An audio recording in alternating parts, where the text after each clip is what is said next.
Nabi mengatakan ya, beruntung orang yang pada akhir zaman, beruntung orang-orang pada akhir zaman yang dalam catatannya itu banyak tercatat istighfar dan selawat. Istighfar, jadi kita punya dosa-dosa kita tobat dan selawat. Selawat ini peranannya untuk apa? Peranan selawat ini adalah untuk menampung segala pahala-pahala yang kurang pada amalan kita pada akhir zaman ini, menampung segala kekurangan kita. Tambah lagi kita kenapa kena selawat? Selawat Nabi itu nur ya, cahaya ya, cahaya. Dan dengan cahaya yang dipantulkan Allah Ta'ala ke dalam hati kita itu, kita perlukan cahaya ini sangat-sangat pada akhir zaman. Pada akhir zaman orang gelap, orang bilang terang, terang orang bilang gelap, hitam orang bilang putih, putih orang bilang hitam, dan yang sokong bukan main banyak. Apabila orang bilang putih sebagai hitam, hitam sebagai putih, yang lain pun ikut, ya betul, hitam dia bilang putih, putih dia bilang hitam, berbondong-bondong akan ikut. Itu yang kita takut. Kalau tak ada nur dalam hatinya, semua akan ikut belaka. Dengan ada nur dalam hatinya, kerana ada Nabi Muhammad dalam hatinya, ada ingat Nabi Muhammad senantiasa memandunya kepada jalan yang benar, maka dia tidak akan tersasar, tidak akan tergelincir pada jalan yang tidak benar. Itu peri pentingnya banyak selawat pada akhir zaman. Di samping dapat pahala, kita juga terpancar hati kita. Terpancar hati kita kerana Nabi Muhammad itu adalah cahaya, Nabi Muhammad itu adalah sinar. Berbagai-bagai cerita-cerita tentang selawat Nabi sallallahu alaihi wasallam yang dibacakan orang ya, zaman berzaman. Banyak cerita-cerita lain tentang selawat Nabi sallallahu alaihi wasallam. Di antara cerita yang suka saya ulang dan ulanglah beberapa cerita ini. Satu orang ahli maksiat. Ahli maksiat berbagai-bagai, dia punya maksiat, dia berfoya-foya. Apabila dia meninggal, seorang alim, seorang saleh bermimpi jumpa dia di dalam taman syurga.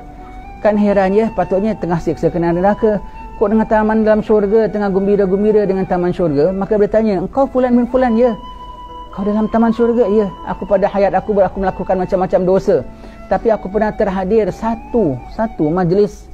Rupanya majlis itu selawat, dan imam dalam majlis itu tadi mengatakan, angkat suara selawat atas nabimu, semarakkan. Aku pun sallallahu ala Muhammad, macam yang kita baca dalam asyarakal kita, dalam hal qiyam kita ya, angkat suara, dan aku semarakkan selawatku itu.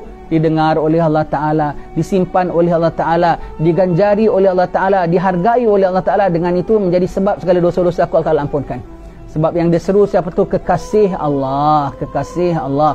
Dan dia sungguh-sungguh menyerukan dan melaungkan suaranya. Subhanallah, sekali saja dia hadir majlis selawat boleh dapat begitu.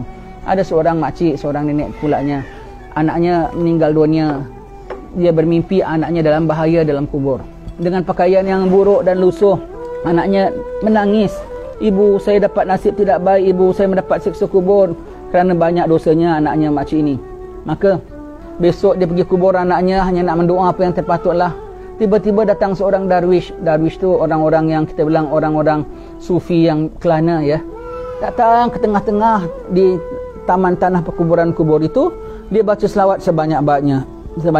Allahumma salli ala sayyidina Muhammad wa ala ali sayyidina Muhammad. Allahumma salli ala sayyidina Muhammad wa ala ali sayyidina Muhammad. Allahumma salli ala sayyidina Muhammad wa ala ali sayyidina Muhammad. Sebanyak-banyaknya dia selawat atas Nabi. Kemudian dia katakan, ya Allah, aku hadiahkan pahala ini untuk sekalian ahli kubur. Dia pun jalan. Heran makcik ni tengok orang ni punya perlakuan. Orang sufi ni kadang-kadang aneh-aneh perlakuan mereka. Mereka banyak yang pelik-pelik. Kita sangka dia pelik tahu, tapi mereka kadang-kadang mereka buat itu dia tak perasan. Dia kan normal macam orang biasa. Maka dia selawat, makcik ni tengok heran, kok begini amalannya ya. Maka lepas dia jalan, makcik ni tak lama balik, malah mimpi anaknya pakai baju cantik, ada makanan indah, makanan yang lazat-lazat semua. Ibu, aku dah lepas pada seksa ibu. Macam mana caranya? Kelantaran selawat yang dihadiahkan oleh orang tadi. Besar sekali selawat itu, besar. Dihadiahkan kepada si mati, mudah-mudahan menjadi penembus dia daripada seksa kuburnya. Banyakkan selawat atas Nabi, banyakkan selawat atas Nabi.